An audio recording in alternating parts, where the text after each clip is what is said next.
Hey everybody, so here is your warm-up before ICANN number 8 second attempt. We will be solving just like we did in ICANN number 7, but once we are done solving, what we're going to do is, because we have the inequality, is we're going to have to test our solution to make sure our alligator is happy. So we have 3 different problems. You'll have to decide, should you isolate the variable or will you be factoring? So on number 1, we are going to be isolating the variable, and the reason I know this is because when I look at the problem I just see one type of x. So I'm going to draw this line down the middle and I'm going to work to get x by itself. So the first thing I'm going to do is subtract my 3. That leaves me with 2x squared on the left side and 18 on the right side. So I'm just working backwards in my order of operations. Now I'm going to move backwards in my multiplying and dividing, so I'm going to divide by 2.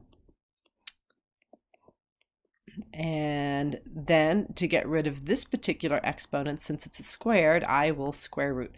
So when I do take the square root of both sides, I have to remember that my calculator will tell me 3, but what it won't tell me is that I have -3. So if the problem has an equal sign, we are done. But since it doesn't, we are going to be testing our inequality. So that's where we make a little number line. The smaller number goes on the left. The bigger number goes on the right. If we did graph this shape, it's an inequality. It kind of looks like that.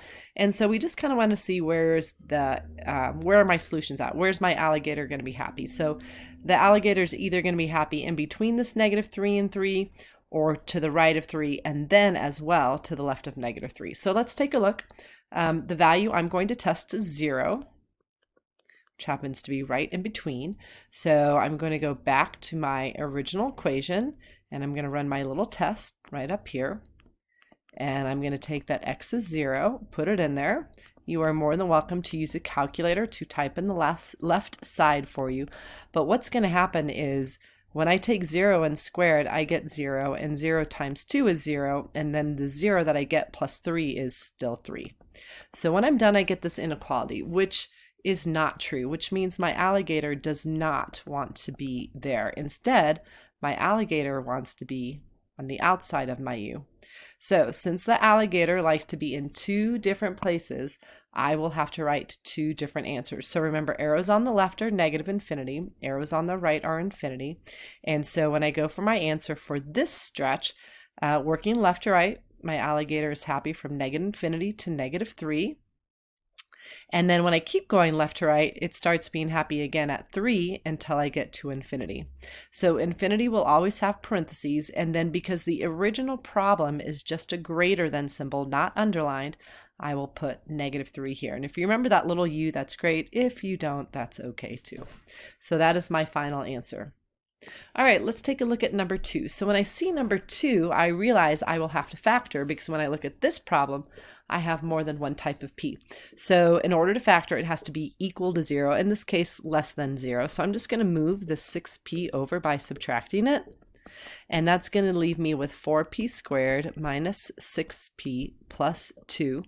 The first step of factoring is I will be looking for a GCF. I do see I can divide all of these by a 2. So here is that 2, and then I have 2p squared minus 3p plus 1. I'm ready to make my x based on this. So I need factors of 2 that make -3, and you will have a -2 and a -1. And now what I'll do is just bring this 2 down. Really doesn't have anything to do with the factoring part right now. I'm going to make my parentheses, and the old way of factoring says I should think about what times what makes this 2p squared here. And a 2p and a p would do that. The old way of factoring as well says I should make my face. And my face is to make these numbers. And so I will take 2 times a -1 to make this number here. And that means I'll put my 1 visible now. 1 times a -1 will make this number here. All right, so now that I've factored, I can set each factor equal to 0 and solve. Now, if you like the newer way of factoring, I'll show you that in just a moment. In the problem on the right, I'll just add my 1. And the one on the left, I'll add my 1 first, and then I'll divide by 2, which leaves me with 1/2. So either way you're factoring, you're going to get 1/2 or 1. We will be checking to see, since we have an inequality, where my solutions are true. But let me just remind you of the other way to factor. So if you don't need this method, just maybe fast forward here. So now what would happen if I want to factor with the new method? What I'll do is I'll just put the 2p in twice. I will just take these numbers, put them in here, and now I need to look at a GCF for each set of parentheses. So the first one I can divide by 2, and I will get p minus 1, which matches this one.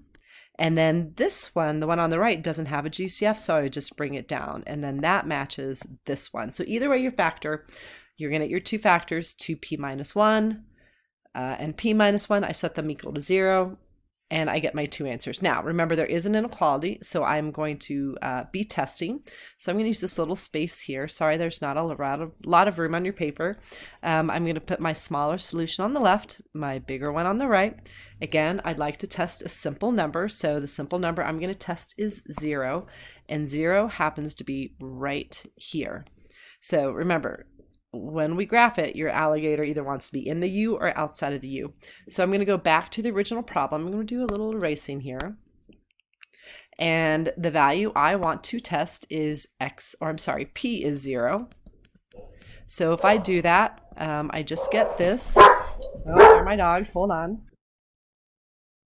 All right, I had to pause the video because I had to deal with my barking dog. So anyway, I am testing P is 0, putting 0 in for P. And what's going to happen is I'll take 0 squared, which is 0, 0 times 4, which is still 0. On the other side, 6 times 0, which is 0. And when I'm done, I get this. So again, my alligator is not happy. So the alligator does not want to be on the outside of the U. Instead, the alligator wants to be right here. So when I write my answer for this, it's just one area. And I'm going to sneak it right in here. The alligator wants to be in the area between 1/2 in 1, and it will also be parentheses because this is not underlined. So this is my final answer for 2. All right, last problem, number 3. So on number 3, I see one type of x. There is a cube root. So I will be working to get x alone. So the first thing I'm going to do is add my 5. When I get that, I get 384. You can always use a calculator. The next thing I'm going to do is take my 384. Just one second here. And I'm going to divide by 6 again. That's going to leave me with 64. So now what I need to do is get rid of the cube. So I will cube root. So remember, you press the math button. That's going to leave me with just x plus 2, and then I get 4, and now I just have to subtract 2. And here we go. So in this type of problem, since there aren't, there isn't an area. Let me graph this shape. It would look something like this. And here's my solution. The alligator is either going to be happy on the left side of 2 or on the right side of 2.